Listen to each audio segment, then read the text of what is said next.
UFO there. Got it in the shot. We're gonna find it. We're driving past it. Yeah, it's a long ribbon in the sky, a light ribbon that shakes. It's all segmented too. Here, slow down. Stop.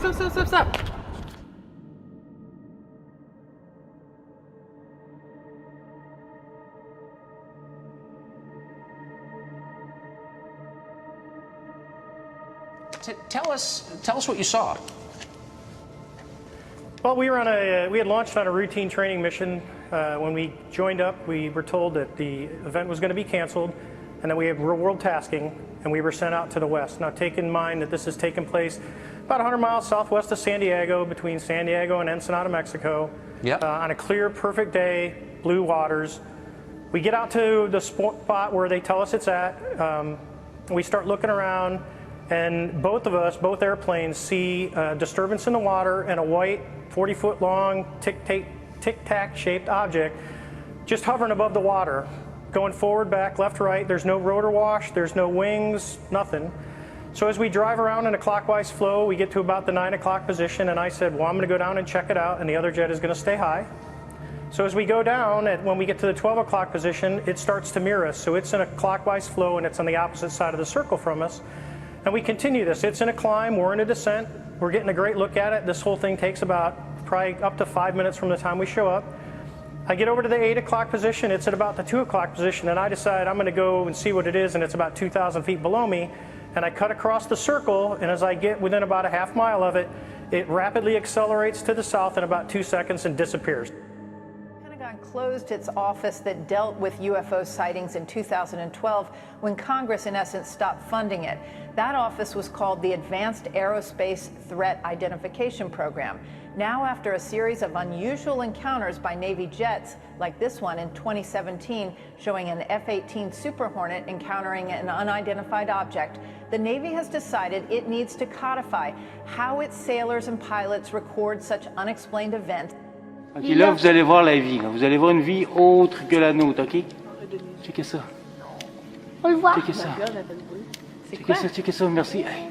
On te voit, hein, on te voit. Je sais pas si tu nous entends, mais on te voit. C'est quoi? Hey, non, faut pas que ce soit lourd, s'il vous plaît. Viens ici, touche pas. Rémi. Viens ici. On te voit, hein, on te voit.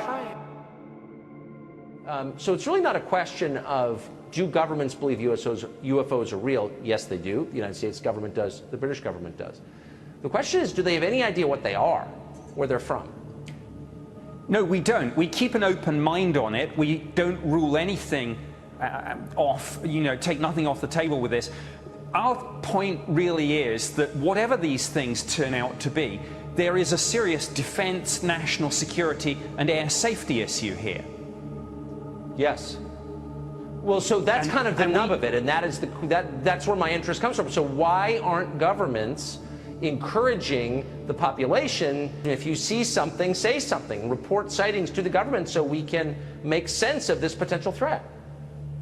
Well, they should be, and that's what we certainly did at the Ministry of Defense for many years. We took it very seriously. Our own pilots were seeing these things. We were having radar operators track them. And we knew, again, through intelligence and through open source material, we knew that the Russians and the Chinese and others were working on this too. The problem was that just the pop culture baggage from the term UFO, flying saucer, little green men, people don't take it seriously, but they should. Commander David Fravor still can't explain what he says he saw that day. The Navy fighter pilot was on a training mission west of San Diego when he was ordered to check out something in the water not far away. On a clear day, over a smooth ocean, he saw the object, waves breaking over it, and says he saw something hovering above it. It's randomly moving north, south, east, west, just random, just stopping, going the other direction, like you could do with a helicopter, but a little bit more abrupt. It looks like a 40-foot long tic-tac with no wings. Fravor says he and his four-man team tracked the object for several minutes until it just disappeared. I think this is a national security imperative. We have clear things that we do not understand how they work, operating in areas that we can't control. I have no idea. But I've shown it that's in real time, and then it slowed down a little bit, and then I've taken some frame grabs so you can see that each end lights up individually. And it kind of goes from like a silver look to like a brass look. And then it also will flash. And the flash was bright enough to where I thought, before I could see it later, just with my naked eye, it just looked like it was something glinting in the sun. Pilots in two different planes, one a Learjet, the other an American Airlines jet, reported seeing a mysterious object over Arizona last month, we have learned. The exchange with air traffic control sounded like something out of the Twilight Zone. Number 71 Papa Golf, go ahead. And was anybody above us that passed us like 30 seconds ago? Number 71 Papa Golf, negative. Okay. Something. A UFO. Yeah. It's emergency 1095. Yeah, something just passed over us. Like don't know what it was, but it's at least 2,000-3,000 feet above us. So yeah, it passed right over the top of us. For decades, the government had basically said Area 51 does not exist. Now, the government has basically said, okay, yeah, technically, actually, it does exist. They said that in 2013, and now they're saying not only does Area 51 exist, but we've also spent millions of taxpayer dollars, something like $22 million, to investigate UFOs. It depends who you ask about Area 51. The government will say that it's where they used to test top secret planes, but for 70 years worth of people who believe in UFOs, it's a place where the government keeps all these secrets about aliens that have crash landed on Earth. Most people who believe in UFOs, or many people believe that an alien spacecraft crashed there and was discovered by a farmer. So what people believe is that this alien spacecraft, and maybe even the alien bodies that were in the spacecraft, were picked up by the government, taken to Area 51, and that the government has for years been dissecting these alien bodies and trying to reverse engineer the UFO, trying to figure out all kinds of things, from teleportation to interstellar travel, even time travel. Filmmaker Ray Santilli put out this video that he said was a result of the Roswell crash, and it shows people in lab coats, purported scientists, dissecting alien bodies, and it's put out there as the Roswell autopsy. Area 51, America's capital city for UFO sightings and the stuff of Hollywood science fiction, is apparently real. For nearly 60 years, the government denied this place even existed. Sounds odd, but I'm gonna call it the most famous secret base in the world, an epicenter of alien intrigue, featured in Independence Day. There's no Area 51. That's not entirely accurate. Even Mulder and Scully visited one dark night. Area 51.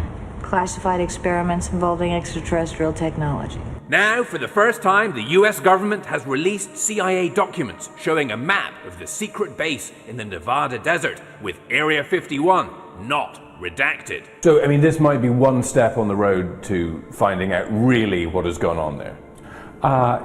Yes, but I wouldn't expect that it's ever going to involve aliens. Okay.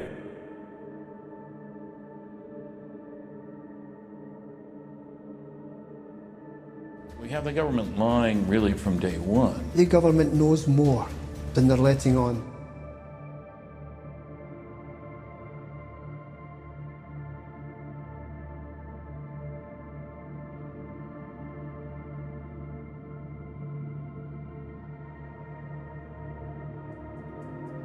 The CEFAA, the Chilean government agency which investigates UFOs or unidentified aerial phenomena, has declassified and released never-before-seen video from 2014 showing a mysterious flying object of which they suggest could have been a UFO. According to a press release from the agency, a Navy helicopter spotted the unidentifiable object while patrolling a coastal region near Santiago, Chile.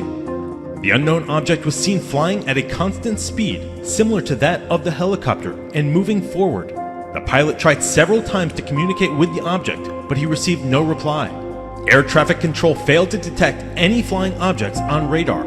In 2 instances, the object ejected some type of gas or liquid with high thermal tracking. Captured on video, you can see a massive plume of material trailing behind the object. Moments later, a second ejection of the unspecified discharge. The flying object was visible for about 10 minutes before disappearing into the clouds without a trace. What could it be? Was it a UFO? Air Force photo analysts confirmed that the three-dimensional object was real, with volume and showcased control in its movements. They established that there was no evidence of hoaxing or alteration of the video by any computer application in the editing and processing of the images. Officials also ruled out a bird or flying insect, a drone, parachute, or a hang glider. After an extensive study, the Committee for the Study of Anomalous Aerial Phenomena agreed it had all the characteristics to be classified as an unidentified aerial phenomenon.